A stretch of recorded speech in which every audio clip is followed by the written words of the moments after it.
Mad Munchkin's Reaction Theatre, Rock and Rule. I've been wanting to see this film ever since I watched Amanda Hagen's review of it a couple of years ago, and since I have been reviewing a hell of a lot of Anthro movies this year, it seems a shame to skip over this one.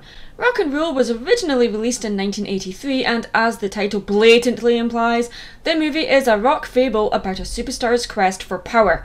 Set in a post-apocalyptic world that is populated by mutated anthropomorphic rats, dogs and cats. Unfortunately, the designs of the characters are a little too human and look more like humans with rat-like ears and noses. It's not uncanny exactly, it just begs the question as to why having anthropomorphic animals in this movie had any point. The movie has gone down in history as the first 2D animated movie to feature CGI, and although that's kind of arguable, thanks to the tone of the movie was going for, a dark, gritty, urban look heavily influenced by Ridley Scott's Blade Runner, it actually works. It may not be sophisticated or impressive, but for me, it added to the film's ghost-like atmosphere and sluggish animation. Much like many animated films released during the 70s and 80s, this movie tried to break free of the Disney mold, aiming for a much more adult audience. But unlike movies such as Heavy Metal, the movie relied more on basic elements, story and character instead of shock value. Sadly, this ironically worked against it, making the movie a cliché, "We must rescue this girl from the evil clutches of this crazy old rich and famous dude that wants to take over the world." The film has a lot going for it, a strong female lead character named Angel, and the villain, Mock, who steals the show. Without giving too much away though, there's not much more I can say. Rock and Rule is a bit of a mystery as to why it didn't succeed.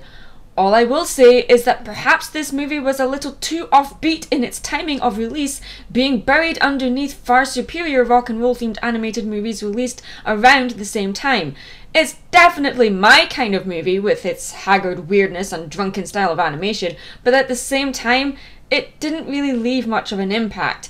This would have worked far better as a short music video instead of a feature-length animated movie. I still recommend it though. Give it a watch, guys. I'm Mad Munchkin. Stay creative. Hey, thank you so much for watching this video, and before you go, don't forget to click that like button and check out some of my other content too. And hey, if you really like what you saw and want to see more, go ahead and click subscribe. Don't forget you can also show your support by following the official Mad Munchkin Facebook page for convention announcements as well as links to my 2 online shops where you can purchase some of my artwork. Also keep an eye out on the DeviantArt page for announcements on when I am open for commissioned work.